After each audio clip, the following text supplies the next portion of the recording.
अगर आप 2019 का चुनाव या 2014 के चुनावों को देखेंगे तो बीजेपी का जो स्ट्राइक रेट है विभिन्न राज्यों में, जो उत्तर भारत के ज़्यादातर राज्य आप मान लीजिए, उनमें स्ट्राइक रेट लगभग 85% के आसपास था।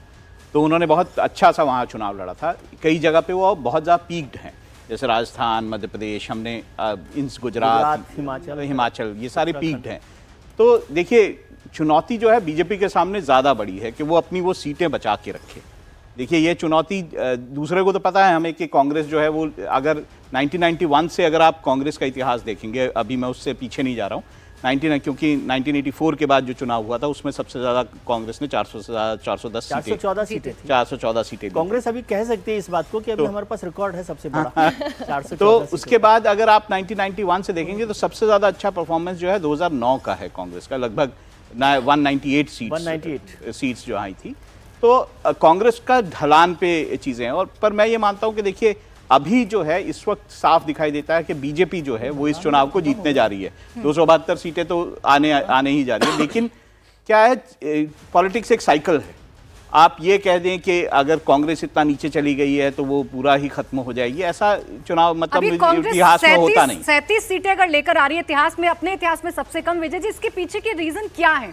आप भारत जोड़ो यात्रा कर रहे हैं, आप न्याय यात्रा निकाल रहे हैं, राहुल गांधी को आप प्रोजेक्ट कर रहे हैं, शेर है वाले आप। तुमने बहुत पते का सवाल पूछा है, जब तक जवाब ना आए छोड़ना मत। आज तो राहुल जी को आलू भी दिए बीजेपी के कार्यकर्ताओं ने। इसमें कोई ऐसा सीक्रेट नहीं है। कांग्रेस की लीडरशिप सबसे बड़े जिम्मेदार है, और जिस तरह से संगठन लगातार कमजोर होता गया है, अब तो हमें परेशानी क्या है, ये कम क्यों हो रहा है? जर्नलिस्ट की तरह, लीडर की तरह नहीं, संगठन जो है बहुत कमजोर हुआ है, और लीडरशिप तो है ही नहीं ना। लीडरशिप अगर होती तो ये सारा, जिस तरह से इंडिया गठबंधन का पूरा बिस्तर गोल हुआ है और लगातार, और इंडिया गठबंधन में सबसे ज्यादा नुकसान कांग्रेस की तरफ से हो रहा है। हम डे वन से इस बात पर मैं जिक्र किया कि इंडिया गठबंधन में नुकसान होगा, कमजोर होगी तो वो केवल कांग्रेस की वजह से होगी, और जितनी ज्यादा सीटें इंडिया गठबंधन में कांग्रेस को मिलेगी उतना ज्यादा नुकसान इंडिया गठबंधन का होगा। आप देखिए, सारे जो क्षेत्रीय दल है, नहीं विजय जी डायरेक्ट पूछ रही हूँ, वो न्याय यात्रा निकाल रहे हैं, लेकिन पार्टी का तो ऐसा लग रहा है न्याय की घड़ी चल रही है, जनता साथ ही नहीं दे रही है। न्याय यात्रा वो चुनाव के लिए निकाल ही नहीं रहे ना, वो अपने उसके लिए निकाल रहे हैं।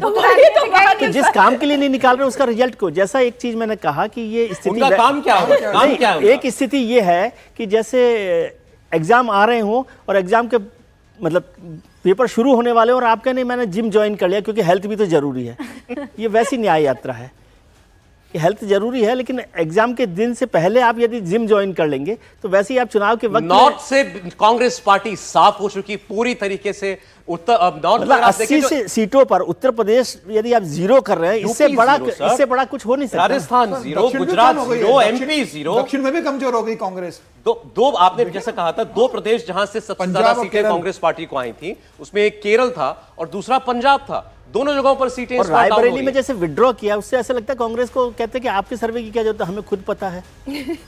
अच्छा, अमेठी में तो अब स्मृति ईरानी चुनाव लड़ रही हैं, टिकट घोषित हो गया है, तो लग रहा है आपको कि अमेठी में अब हिम्मत होगी कांग्रेस की कि चलिए उतार देते हैं गांधी परिवार से किसी को?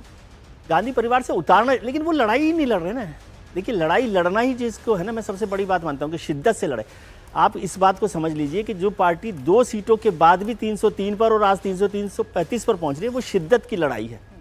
वो केवल ऐसा नहीं है ना कि आपने हार गए। तो 37 सीटों वाली पार्टी किसी जमाने में आ जाए तो आ जाए, लेकिन आप लड़ाई ही नहीं लड़ रहे। आप 414 से 37 पर आ गए, और वो 3 से 2 से वहां पर आ गए। 3 से अगर हम खुल के बात करें, चर्चा क्या होती है कि नरेंद्र मोदी बहुत लकी हैं कि उनके सामने जो प्रतिद्वंदी हैं वो कमजोर हैं, और दूसरी ओर से भी ये कहा जाता है कि राहुल गांधी बड़े अनलकी हैं कि वो उस दौर में राजनीति कर रहे हैं या उस दौर में वो अपनी पार्टी के सर्वे सरवाएं जिस दौर में नरेंद्र मोदी। दोनों तरफ से देख सकते हैं। देखिए, मैं इसको इस तरह से नहीं एनालाइज करूंगा। देखिए, बीजेपी के पास नरेंद्र मोदी जैसा नेता जो है, बहुत पहले मैं अटल बिहारी वाजपेयी को मानता था, जो इसकी इतनी मास अपील हो इस नेता की। अब जो है नरेंद्र मोदी हैं, जिनकी इतनी बड़ी मास अपील है। ऐसा नेता होना बहुत मुश्किल होता है पार्टियों में।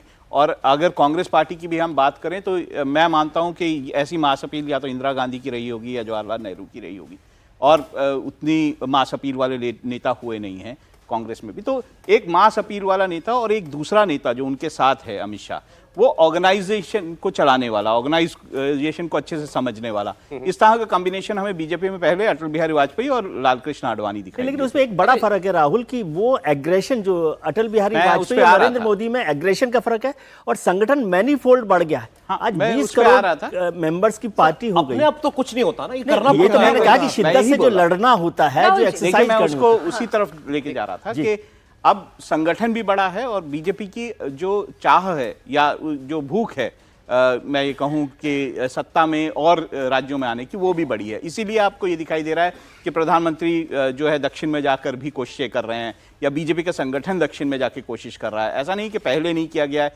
केरल में आरएसएस का जिस तरह का संगठन है हम जानते हैं, लेकिन वहां पे क्या सर्ज हो पाया या क्या उभार हो पाया, नहीं हो पाया। अब क्या हो रहा है कि बीजेपी क्रिश्चियन वहां पे जो समुदाय है उसको अपने साथ जोड़ रहा है, या बाकी सारी जो चीजें कर रहा है, तो उससे दिखाई देता है कितने एग्रेसिव हैं, कितना कोशिश कर रहे हैं। तो इसी का परिणाम है कि इस तरह की ये तो सवाल हुआ, जैसा आपने कहा, ये तो भूख का सवाल है। ये एक पार्टी ऐसी है जो कि खुद 300 सीटों पर बैठी है, लेकिन तब भी बेचैन है कि मैं कौन सी सीट हार गई, वहां और जोर लगाओ जाकर के। दूसरी ओर आपको वो पार्टी प्रकाश राजभर को मंत्री बनाने की जरूरत 335 करने के लिए नहीं है, लेकिन वो हर कोशिश जो होती है। एक बड़े पत्रकार ने अभी हालिया एक आर्टिकल लिखा, मैं नाम भी ले सकता हूं, वीर सांघवी, आप पुराने परिचित भी होंगे।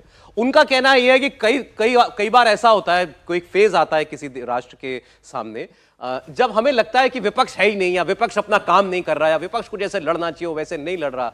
लेकिन हकीकत यह होती है कि सामने इतने विशालकाय कद का एक नेता आ जाता है कि उसके सामने किसी की चलती नहीं है। तो जरूरी नहीं है, उनका कहना ऐसा था कि भाई शायद हमें लगता हो कि राहुल गांधी की वजह से कांग्रेस की हालत ये हो गई है, या ममता बनर्जी नहीं कर पा रही है, ममता बनर्जी में उतना दम नहीं है जितना होना चाहिए था। मे बी नरेंद्र मोदी इतनी टावरिंग फिगर है कि ये लोग चाह के भी कुछ नहीं कर मेरा वही कहना है, मेरा ये कहना है कि अगर प्रधानमंत्री नरेंद्र मोदी के नेतृत्व में तीसरी बार अगर 335 सीटें आ रही है, तो यह प्रधानमंत्री मोदी की लोकप्रियता के कारण आ रहा है। अगर कांग्रेस की 414 सीटों से अगर हम 14 तुलना करते जो 1984 में आई थी, तो वो बेसिकली शोक सभा की सीटें थी। इंदिरा गांधी की हत्या के कारण सहानुभूति जो जीती, उसके कारण कांग्रेस को इतनी सीटें आई थी, किसी नेता की लोकप्रियता के कारण नहीं आई थी। प्रधानमंत्री मोदी अपने काम पे, अपनी लोकप्रियता के आधार पर 282, फिर दूसरी बार 303 और तीसरी बार 335 सीटें लेके जा रहे हैं।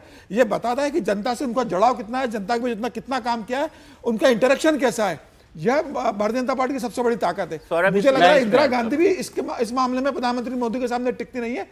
3 बार लगातार इंदिरा गांधी को भी हम सर क्लियरली तुलना कर सकते हैं, मुझे लगता है हम उस दौर में आ गए हैं। बिल्कुल।